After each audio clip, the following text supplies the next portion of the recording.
Assalamualaikum warahmatullahi wabarakatuh.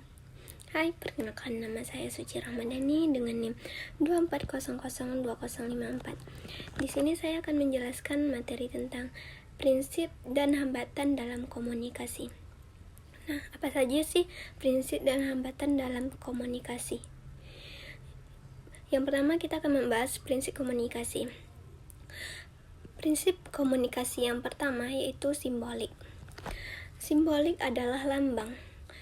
Jadi, komunikasi merupakan proses penyampaian dan pertukaran simbol, lambang, tanda atau gambar dari komunikator kepada komunikan.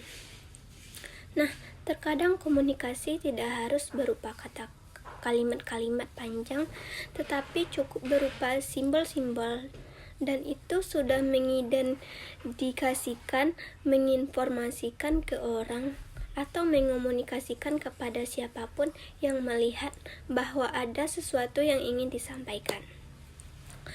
Lambang atau simbol adalah sesuatu yang digunakan untuk menunjukkan atau merujuk pada suatu benda. Yang kedua itu potensi. Setiap perilaku mempunyai potensi. We cannot not communication. Kita tidak bisa untuk berkomunikasi apapun. Nah, berarti bahwa setiap tindakan, kata-kata, dan gerak tubuh yang dilakukan seseorang untuk mengirimkan pesan termasuk saat diam. Apabila kita meminta seseorang untuk tidak berkomunikasi, sebenarnya hampir tidak ada kesempatan atau akan sulit baginya untuk berbuat demikian. Karena setiap perilaku mempunyai potensi untuk ditafsirkan oleh seseorang. Nah, yang ketiga itu ada di dimensi. Dimensi pada komunikasi dapat dibagi menjadi dua, yaitu dimensi isi dan dimensi ruang. Yang pertama, dimensi isi. Dimensi isi ini menunjukkan muatan dari komunikasi. Dan dimensi isi ini disandi dengan sebenarnya dengan verbal. Dimensi isi merupakan inti atau isi yang ingin disampaikan oleh seorang komunikator. Yang kedua, itu dimensi hubungan. Dimensi hubungan ini menunjukkan bagaimana cara kita mengatakan. Ternyata ketika mengatakan sesuatu mengindikasikan hubungan secara emosional, secara dengan seseorang dengan orang lain, dan berbeda ketika kita menyampaikan sesuatu ke si A ketika berhadapan dengan si B, maka itu tidak akan sama ketika kita menyampaikannya kepada orang lain. Yang kelihatan hubungan emosionalnya lebih dekat. Jadi, dimensi hubungan menunjukkan bagaimana cara kita mengatakan dari komunikasi yang disampaikan, yang juga mengisyaratkan bagaimana hubungan para peserta komunikasi itu dan bagaimana pesan tersebut ditafsirkan oleh lawan bicara. Biasanya dimensi hubungan ini cenderung ke nonverbal. Nah, kita masuk yang keempat, yaitu prediksi. Ketika orang-orang berkomunikasi, biasanya mereka meramalkan efek adanya indikasi, yaitu ia mencoba kemungkinan-kemungkinan atau efek yang akan terjadi pada komunikasi. Di antara mereka, komunikasi itu diatur atau diikat dengan aturan-aturan tata krama serta etika tertentu. Yaitu fleksibilitas atau efektivitas. Fleksibilitas atau efektivitas ini sangat ditentukan dengan kemiripan latar belakang sosial, budaya, pendidikan, agama, ras, maupun segala macam. Jadi semakin mirip itu, maka akan membuat komunikasi kita itu lebih efektif.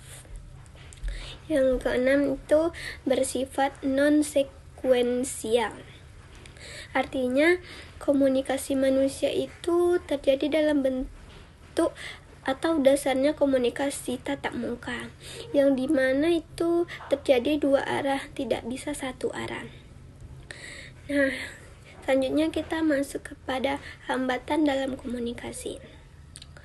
Banyak sekali loh hambatan yang mungkin terjadi pada kita melakukan komunikasi, yang dimana tanpa kita sadari bisa terjadi ketika komunikasi yang dilakukan pada waktu tertentu atau dengan orang tertentu atau dalam pertemuan-pertemuan formal sekalipun. Apabila hambatan ini tidak kita prediksi dengan baik, maka bisa menjadi bencana sebagai alat merusak komunikasi sehingga terjadinya miskomunikasi. Beberapa hambatan komunikasi antara lain, yang pertama itu emosional atau sosial atau kultural. Yang kedua, sadar atau tidak memberi saran kepada orang lain atau menghakimi pembicara. Yang ketiga itu gagal menangkap maksud dari konotatif sebuah perkataan yang disampaikan komunikator. Yang keempat itu kesalahpahaman atau distorsi pesan. Selanjutnya itu kendala-kendala dalam komunikasi. Yang pertama itu perbedaan status. Perbedaan status menjadi hambatan yang sangat besar dalam menciptakan efektif komunikasi. Yang kedua itu perbedaan budaya. Perbedaan budaya juga menjadi salah satu penghambat dalam komunikasi. Apabila terjadi masing-masing pihak tidak mengerti bahasa yang dipergunakan, maka itu akan terjadi miskomunikasi. Jadi beberapa hal yang perlu diperhatikan agar komunikasi itu terjadi secara efektif, yaitu yang pertama komunikasi satu arah atau dua arah. Yang kedua mendengarkan sambil memahami. Yang ketiga itu persepsi yang selektif. Dan yang keempat memahami sudut pandang orang lain. Baiklah, itulah presentasi saya. Saya ucapkan terima kasih. Wassalamualaikum warahmatullahi wabarakatuh.